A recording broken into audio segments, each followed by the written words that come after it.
Hi everyone, कैसे हो आप सभी लोग। आई होप आप लोग अच्छे होंगे। मैं हूं राहुल जयसवाल एंड स्वागत करता हूं आप सभी का एक बार फिर हमारे यूट्यूब चैनल JR ट्यूटोरियल्स में। फ्रेंड्स, आज अगेन आपके लिए मैं लेकर आ गया हूं मैथ्स का लेक्चर। दोस्तों, आज हम पढ़ने वाले 9th स्टैंडर्ड का जो हमने चैप्टर शुरू किया था पार्ट 2 यानी कि ज्योमेट्री का पहला चैप्टर जिसका नाम था some basic concept of geometry. आज उसका मैं आगे का लेक्चर जो है हम लोग लेके आ गए हैं, लेक्चर नंबर 7। ओके, तो प्रीवियस लेक्चर में नॉर्मली एक दिन का हमने ब्रेक लिया था बिकॉज आपको पता ही है कि महाराष्ट्र में जो आपका एक साइक्लोन आया था, तो साइक्लोन की वजह से काफी सारा प्रॉब्लम था, कुछ जगह पे लाइट्स वगैरह का इश्यू चल रहा था। दैट्स व्हाई हमने कल के दिन आपके लिए वीडियो नहीं बनाया दोस्तों। आज मैं उसका भरपाई करने आ गया हूं दोस्तों। आज हम आपके लिए वीडियो बनाकर लेकर आ रहा हूं मैं, जिसमें हम सॉल्व करने वाले हैं दोस्तों एक्सरसाइज नंबर 1.2 जिसको आप प्रैक्टिस सेट भी बोलते हो। ठीक है, तो अगर आपके पास टेक्स्ट बुक होगा आपके हाथ में या फिर आपके फोन में या फिर लैपटॉप में PDF के फॉर्म में भी होगा, तो आप पेज नंबर 7 पे आ सकते हो जिसमें प्रैक्टिस सेट 1.2 है। आज उसको हम सॉल्व करेंगे, तो चलिए शुरू करते हैं। तो जैसा कि आप बोर्ड पे देख पा रहे हो, हमने लिखा हुआ यहाँ पे प्रैक्टिस सेट 1.1 सॉल्व करने वाले। तो सबसे पहला जो क्वेश्चन है उसको मैं यहाँ पे पूरा क्वेश्चन तो नहीं लिखा है मैंने, क्योंकि वो बहुत बड़ा हो जाता। हमारा बोर्ड अभी फिलहाल के लिए छोटा है। लॉकडाउन के बाद हम लोग हमारे क्लासरूम में चले जाएंगे जिधर हमारा बहुत बड़ा बोर्ड है और आपको कोई भी फैसिलिटीज की कमी नहीं होगी, बट फिलहाल के लिए आपको एडजस्ट करना पड़ेगा दोस्तों। तो सबसे पहला चीज यहाँ पे मैं क्वेश्चन पढ़ के बताऊंगा। क्वेश्चन नंबर 1 जो है वो है the following table shows points on A number line. आपको एक टेबल दिख रहा होगा यहाँ पे, ठीक है। तो एक टेबल है, उसमें कुछ नंबर्स लिखे हुए हैं, कुछ अल्फाबेट्स लिखे हैं, मतलब एक तरीके से कोऑर्डिनेट लिखा हुआ है, ठीक है। एंड ये कोऑर्डिनेट जो लिखा हुआ है उससे आपको क्या डिटरमाइन करना है, decide whether the pair of segment given below the table are congruent और नॉट। मतलब जो भी आपको पूछा हुआ रहेगा वो पर्टिकुलर सेगमेंट कॉन्ग्रुएंट है कि कॉन्ग्रुएंट नहीं है, ये आपको क्या करना है दोस्तों, डिटरमाइन करना है। तो चलिए शुरू करते हैं, हम लोग सॉल्व करेंगे यहाँ पे। तो टोटल आप देखोगे क्वेश्चन नंबर 1 में 3 एग्जाम्पल है, इसमें से 2 एग्जाम्पल मैं आपको कराने वाला हूँ, एक एग्जाम्पल आपको होमवर्क में मिलेगा, ठीक है।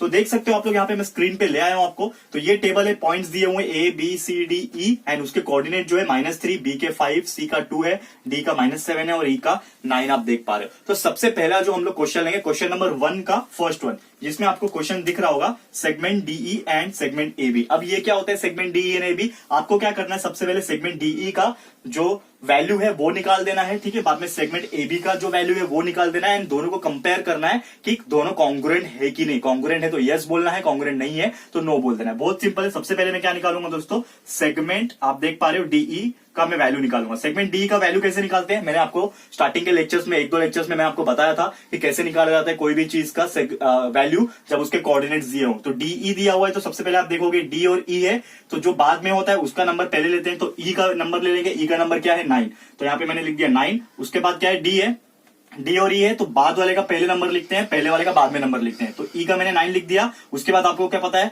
माइनस लिखते हैं हम लोग, क्योंकि माइनस करना पड़ता है तभी तो वैल्यू मिलता है दोस्तों। तो 9 माइनस, और D का वैल्यू क्या है, D किधर है, देखो D का वैल्यू क्या है -7, तो यहाँ पे आप -7 लिख दोगे, ठीक है। तो 9 माइनस -7 क्या हो जाएगा दोस्तों, यहाँ पे प्लस हो जाएगा। तो 9 + 7 विल गेट 9 + 7 = 16। तो आपको वैल्यू मिल गया सेगमेंट DE का। तो सेगमेंट DE का वैल्यू कितना मिल गया आपको, 16 मिल गया। ओके, 16 वैल्यू मिल गया। इसको मैं वो बोल देता हूँ इक्वेशन नंबर 1। ओके, वैसे ही मैं निकालूंगा सेगमेंट AB के लिए। तो सेगमेंट आप देख पा रहे हो यहाँ पे सेगमेंट AB के लिए कैसे हो जाएगा, B - A करना पड़ेगा। तो B का वैल्यू क्या है, 5 है, ठीक है, माइनस A का वैल्यू क्या है, -3 है, तो -3। तो 5 माइनस माइनस प्लस हो जाएगा, तो 5 + 3 डायरेक्टली मैं लिखता हूं, डायरेक्ट आंसर आ जाएगा आपका 8। तो हम लोग बोल सकते हैं कि सेगमेंट AB का जो वैल्यू आया वो कितना आया दोस्तों, 8 आया। ओके, इसको मैं बोल देता हूं इक्वेशन नंबर 2। ओके, अब यहां पे आप देखोगे तो ये 8 आया, सेगमेंट DE जो है 16 आया, सेगमेंट AB 8 आया। तो ये दोनों का जब हम कंपेयर करेंगे एक दूसरे से तो हम लोग क्या बोल सकते हैं कि सेगमेंट AB जो है वो सेगमेंट DE, पहले DE लिखेंगे क्योंकि पहले DE है दोस्तों। तो सेगमेंट DE जो है वो AB के बराबर है क्या, ये 16 आ रहा है और ये 8 आ रहा है, दोनों सेम आ रहे हैं क्या, नहीं आ रहे। तो इसके लिए हम लोग क्या बोल सकते हैं कि ये कॉन्ग्रुएंट नहीं है। तो सीधा सीधा हम लोग लिख देंगे सेगमेंट DE, और कॉन्ग्रुएंट नहीं है का सिंबल लिखने से अच्छा, कॉन्ग्रुएंट का सिंबल आपको पता है ऐसा होता है, ठीक है। बट हम लोग ये कॉन्ग्रुएंट नहीं है तो हम लोग ये सिंबल यूज नहीं करेंगे, हम लोग डायरेक्टली लिख सकते हैं segment DE is not congruent to segment, किससे है, AB से नहीं है, तो सेगमेंट AB, यही है आपका फाइनल आंसर, ठीक है। तो हम लोग बोल सकते हैं देयरफॉर का सिंबल डाल दो, तो therefore segment DE is not congruent to segment AB. DE जो है सेगमेंट एबी से कॉन्ग्रुएंट नहीं है। क्यों नहीं है? क्योंकि दोनों का वैल्यू अलग है। सेम होता तो हम लोग लिखते कि कॉन्ग्रुएंट है। तो ये हो गया हमारा पहला क्वेश्चन। अभी इसी के ऊपर दूसरा क्वेश्चन भी पूछा है, उसको भी हम लोग फटाफट सॉल्व कर लेते हैं। 3 क्वेश्चन है, तो पहला मैंने आपको करा दिया। अब मैं डायरेक्टली थर्ड लेने वाला हूं, फर्स्ट क्वेश्चन का थर्ड वन लेने वाला हूं, क्योंकि सेकंड जो है आपको सेम टाइप का, ये जो हमने करा है एकदम सेम टाइप का, ये आपको मैं होमवर्क दे रहा हूं एंड मुझे आपसे आंसर चाहिए आपके कमेंट सेक्शन में। फटाफट मुझे कमेंट सेक्शन में आंसर करके बताना, सॉल्व करो एंड 2 मिनट लगेगा, आंसर बता देना मुझे, ठीक है। सेकंड क्वेश्चन का, फर्स्ट क्वेश्चन का क्वेश्चन नंबर 1 का सेकंड वन, ठीक है, जो कि है सेगमेंट बीसी और सेगमेंट एडी, ठीक है, वो मैं आपको होमवर्क में चाहता हूं। ओके, अब मैं डायरेक्ट बताता हूं यहाँ पे जो हमारा थर्ड क्वेश्चन है, क्वेश्चन नंबर 1 के थर्ड क्वेश्चन पे चलते हैं डायरेक्टली, ठीक है। मैं चेंज कर लेता हूं फटाफट।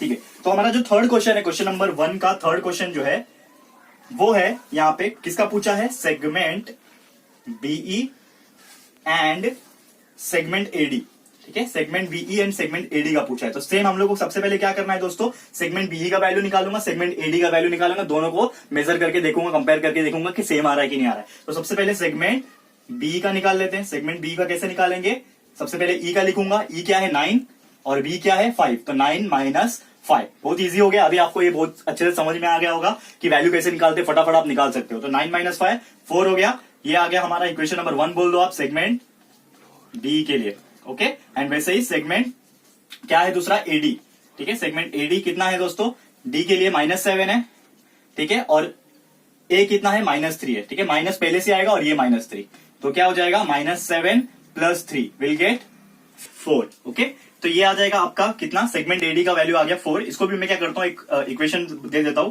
तो segment A D is equal to 4 आया, ठीक है। इसको मैं बोल देता हूं इक्वेशन नंबर 2। अब आप एक चीज देखोगे कि सेगमेंट बीई जो आया वो क्या आया, 4 आया। एंड वैसे ही आप सेगमेंट एडी देखोगे तो ये भी क्या आ रहा है, 4 आ रहा है। इसका मतलब क्या हुआ कि सेगमेंट बीई का वैल्यू भी 4 है एंड सेगमेंट एडी का भी वैल्यू 4 है। तो मैं क्या बोल सकता हूं यहां पे कि फ्रॉम इक्वेशन 1 एंड 2, ये दोनों इक्वेशन से हमें क्या मिल रहा है कि सेगमेंट बी का वैल्यू भी 4 आ रहा है, सेगमेंट एडी का वैल्यू भी 4 आ रहा है। तो हम लोग बोल सकते हैं ना कि सेगमेंट बीई जो है वो क्या है, कॉन्ग्रुएंट है। कॉन्ग्रुएंट क्यों है, क्योंकि दोनों का वैल्यू क्या आ गया, सेम आ गया। पहला एग्जांपल लिखा था तो उसमें सेम नहीं आ रहा था, तो हम लोग ने लिखा था इज नॉट कॉन्ग्रुएंट, लेकिन अब यहाँ पे क्या है, दोनों का वैल्यू सेम है, तो हम लोग बोल सकते हैं कि बीई जो है वो कॉन्ग्रुएंट है। ये कॉन्ग्रुएंट का सिंबल होता है दोस्तों, आप यूज कर सकते हो, डायरेक्टली कॉन्ग्रुएंट भी लिखोगे तो भी कोई प्रॉब्लम नहीं है। तो segment BE is congruent to आपका ये वाला कौन सा है, सेगमेंट एडी। तो सेगमेंट एडी ये हो जाएगा आपका फाइनल आंसर। देयरफॉर का सिंबल डाल दो, इसको बॉक्स बना सकते हो and this is your final answer कि सेगमेंट बी जो है वो कॉन्ग्रुएंट है सेगमेंट एडी के साथ। तो ये होता है हमारा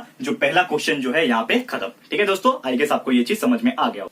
तो दोस्तों बढ़ते हैं हमारे अगले क्वेश्चन की तरफ, जिसका नाम है क्वेश्चन नंबर 2। तो क्वेश्चन नंबर 2 क्या है, यहाँ पे हमने बोर्ड पे लिख के रखा हुआ है, हम पढ़ के आपके लिए पढ़ते हैं हम लोग। यहाँ पे क्वेश्चन नंबर 2 आप देख सकते हो, point M is the mid point of segment A B. Point M जो है एक सेगमेंट होगा यहाँ पे, तो पॉइंट एम क्या है, सेगमेंट ए बी का मिड पॉइंट है। फिर क्या बोला है कि इफ ए बी इज 8, मतलब जो ए बी सेगमेंट है उसका जो वैल्यू है, उसका जो मेजरमेंट है वो क्या है, 8 है। तो हमें क्या निकालना है, then find the length of M, M का वैल्यू निकालना है। तो सबसे पहले इसको फ्रेम करते हैं क्वेश्चन को, कि सबसे पहले यहाँ पे क्या बोला था कि एम जो है मिड पॉइंट है सेगमेंट एबी का। तो सबसे पहले मुझे क्या करना पड़ेगा, एक सेगमेंट एबी में यहाँ पे क्या करता हूँ, ड्रॉ कर लेता हूँ आप लोग के लिए। तो यहाँ पे मैं एक स्ट्रेट लाइन खींच रहा हूँ, इसको मैं बोल देता हूँ सेगमेंट ए एंड इसको मैं बोल देता हूँ बी। तो ये क्या हो गया दोस्तों, एक सेगमेंट ए बी हो गया, ओके, सेगमेंट ए बी हो गया। लेकिन यहाँ पे बोल दिया कि पॉइंट एम जो है मिड पॉइंट है। तो मिड पॉइंट का मैंने आपको प्रॉपर्टी बताया था कि मिड पॉइंट कोई भी सेगमेंट का होता है तो इसको एक्जैक्टली बीचों बीच में एक पॉइंट डालना पड़ता है। तो अब ये सेगमेंट है, तो लेट सपोज मैंने यहाँ पे एक सेगमेंट, यहाँ पे लगभग मैंने स्केल से तो नहीं नापा, लेकिन मेरे हिसाब से यहाँ पे समझ लो कि m जो है यहाँ पे ये मिड पॉइंट हो गया। और टोटल बोला है डिस्टेंस, जो यहां से लेके यहां तक का जो डिस्टेंस है दोस्तों, यहाँ पे मैं इसको मेजरमेंट करने के लिए एक एरो मार्क कर रहा हूं, ठीक है। यहाँ पे आप डिस्टेंस देखोगे तो डिस्टेंस यहाँ पे जो बोल रखा है कि ये AB का जो पूरा डिस्टेंस है वो कितना है, 8 है, ठीक है। तो ये 8 जो डिस्टेंस आ रहा है दोस्तों, अब इसमें क्या बोला है कि then find the length of AM। तो आपको AB का डिस्टेंस दे दिया 8 है, लेकिन आपको पूछा है AM का डिस्टेंस, यहाँ पे मैं M लिखता हूं नीचे, ठीक है। तो ये AM का आपको डिस्टेंस निकालना है। तो आपको पता है कि AM का डिस्टेंस कितना होगा, जितना AB होगा उसका आधा। क्यों, क्योंकि M जो है वो एक्जैक्टली बीच में है, मिडिल पॉइंट में है। तो अगर कोई पॉइंट बीच में होता है, मतलब ये वाला पोर्शन, मतलब AM का पोर्शन और MB का पोर्शन क्या हो जाता है, इक्वल हो जाता है। और वो कितना होता है, जो पूरा डिस्टेंस होता है उसका आधा होता है दोस्तों। तो यहाँ पे हम लोग क्या कर सकते हैं, डिस्टेंस कैसे निकाल सकते हैं, उसका जो भी डिस्टेंस दिया रहेगा ए बी का उसको हाफ कर देंगे यहाँ पे, तो हमारा जो डिस्टेंस है ए एम के लिए वो आ जाएगा। कैसे निकालेंगे, to find the distance of A M, तो ए एम के लिए मैं यहाँ पे लेंथ लिख देता हूँ, एल फॉर लेंथ, और ब्रैकेट में ले लेता हूँ लेंथ ए एम। तो ए एम का लेंथ निकालने के लिए जो मेरे पास फॉर्मूला है वो क्या हो जाएगा, ए बी को मैं क्या करता हूँ हाफ कर देता हूँ, तो ए बी डिवाइड बाय 2, ठीक है 2 कर दूंगा, डिवाइड बाय तो क्या हो जाएगा हाफ हो जाएगा, तो यहाँ पे वैल्यू डाल दो चुपचाप, ए बी कितना है 8 था, डिवाइड बाय 2 कर दो, तो वी नो 8 डिवाइड बाय 2 कितना होता है दोस्तों, 2 1 2 एंड 2 4 8, तो यहाँ पे वैल्यू कितना आ गया दोस्तों 4 आ गया। तो हम लोग क्या बोल सकते हैं यहाँ पे कि length of A M is equal to 4, तो ये हो गया हमारा फाइनल आंसर। कितना आ गया दोस्तों लेंथ ऑफ ए एम जो उसका एम जो मिड पॉइंट था और जो हमें पूछा था लेंथ ए एम निकालने के लिए, तो ये ए एम कितना आ गया, लेंथ हमारा 4 यूनिट आ गया, ये आपको समझ में आ गया होगा। तो ये था हमारा क्वेश्चन नंबर 2। ठीक है दोस्तों, तो क्वेश्चन नंबर 3 की तरफ बढ़ते हैं। हमारा जो क्वेश्चन नंबर 3 है, यहाँ पे आप बोर्ड में देख पा रहे हो मैंने लिखा हुआ है क्वेश्चन नंबर 3 क्या बोल रहा है यहाँ पे, point P is the mid point of segment C D if CP is 2.5 find the length of CD. मतलब पहले समझने की कोशिश करते हैं कि क्वेश्चन एग्जैक्टली क्या पूछा है। आधा सॉल्यूशन इधर ही होता है, आपने क्वेश्चन अगर ध्यान से पढ़ लिया तो सॉल्यूशन आपको आ जाएगा। क्लियरली बोल दिया है कि पॉइंट पी जो है एक मिड पॉइंट है, किसका मिड पॉइंट है, सेगमेंट सीडी का। मतलब एक सेगमेंट सीडी होगा, तो मैं क्या करता हूं सेगमेंट सीडी को ड्रॉ कर लेता हूं। ठीक है, एक लाइन खींच देता हूं, उसका नाम दे देता हूं सेगमेंट सी, और यहाँ पे डी, सेगमेंट सीडी हो गया। तो यहाँ पे हम लोग ने लिख दिया कि सेगमेंट सीडी है और पॉइंट पी जो है उसका मिडल पॉइंट है, तो यहाँ पे मैं क्या करता हूँ एक बीच में पॉइंट ले लेता हूं और उसका नाम लिख दो पी। ठीक है, तो ये पॉइंट पी हो गया, ये सेगमेंट सीडी हो गया, मिड पॉइंट हो गया। ठीक है, इफ सीपी इज 2.5 मतलब जो सीपी है यहां से यहां तक का डिस्टेंस, ठीक है यहां से यहां तक का जो डिस्टेंस है सीपी का, ठीक है मैं बात कर रहा हूं सीपी का जो डिस्टेंस है वो कितना दिया हुआ है 2.5 दिया हुआ है। हमें पूछा है find the length of CD, CD का लेंथ निकालो। सीडी मतलब ये पूरे का, सी और डी का लेंथ निकालना है। हम लोग क्या करेंगे लेंथ निकालने के लिए, वी नो दैट कि ये जो होता है आपका, अगर पॉइंट पी मिड पॉइंट है तो जितना डिस्टेंस ये होगा उतना ही डिस्टेंस ये भी होगा। ये हमने प्रॉपर्टीज में पढ़ा हुआ है पहले भी। ठीक है, अगर अभी तक आपने वो प्रॉपर्टीज वाला लेक्चर वीडियो नहीं देखा है तो प्लीज जाके हमारे वीडियो सेक्शन में देख लीजिए। मैथ्स का हर चैप्टर हमने डाला हुआ है, हर चैप्टर के वीडियोस हमने डाले हुए। ये करंट जो चैप्टर चल रहा है हमारा some basic concept of geometry, इसके वीडियोस आप देख सकते हो जाके। ठीक है, तो यहाँ पे सीपी आप देखोगे तो सीपी 2.5 है, तो अगर ये 2.5 है तो पीडी भी कितना होगा 2.5 होगा। तो मुझे क्या करना पड़ेगा, इन शॉर्ट मुझे एक चीज पता है, यहाँ पे मैं एक स्टेटमेंट क्या लिख सकता हूं कि इफ सीपी का जो वैल्यू है वो कितना है 2.5 है, लेंथ लिख देता हूं यहाँ पे मैं ऐसा लिखता हूं इफ लेंथ ऑफ सीपी। ठीक है, यहाँ पे मैं लेंथ वर्ड यूज कर रहा हूं क्योंकि हम लोग लंबाई माप रहे हैं, तो लेंथ ऑफ सीपी 2.5 है, तो देन यहाँ पे क्या हो जाएगा जो पीडी है क्या हो जाएगा, पीडी भी कितना हो जाएगा, लेंथ ऑफ पीडी लिखता हूं दोस्तों। ठीक है, लेंथ ऑफ पीडी जो है वो भी कितना हो जाएगा 2.5 हो जाएगा। क्यों हो जाएगा, यहाँ पे रीजन भी लिख सकते हैं, सिंस का ये सिंबल है सिंस, क्योंकि प्रॉपर्टी हमारा मिड पॉइंट प्रॉपर्टी आप लिख सकते हो, मिड पॉइंट प्रॉपर्टी यहाँ पे आप ऐसा लिख सकते हो मिड पॉइंट प्रॉपर्टी। ठीक है, यहाँ पे लिख सकते हो कि अगर पी किसी भी सेगमेंट का मिड पॉइंट है, या फिर आप देख सकते हो यहाँ पे सीडी है, तो पी सीडी का मिड पॉइंट है, तो जितना डिस्टेंस सीपी का होगा उतना ही डिस्टेंस पीडी का होगा। तो सीपी 2.5 है और पीडी 2.5 है, तो टोटल सीडी कितना होगा, therefore total length of CD will be equal to क्या हो जाएगा, length of CP plus length of PD. ठीक है, ये दोनों को सीपी और पीडी को ऐड कर दो तो आपको टोटल मिल जाएगा। आपको क्या करना है, लेंथ ऑफ सीपी आपको पता है 2.5 है। ठीक है, यहाँ पे अच्छे से लिखता हूं मैं 2.5 प्लस पीडी भी कितना निकाला 2.5, दोनों को ऐड कर दो दोस्तों, मिल जाएगा आपको वैल्यू 2.5 प्लस 2.5 कितना होता है दोस्तों 5 होता है। तो आपने निकाल लिया कि length of CD is equal to 5 units. Box बना दो and this is your final answer for your question. Length of CD आपको पूछा था, आपने निकाल लिया लेंथ ऑफ सीडी। ठीक है दोस्तों, तो यही था हमारा क्वेश्चन नंबर 3। आई गेस ये वाला पार्ट भी आपको समझ में आ गया होगा।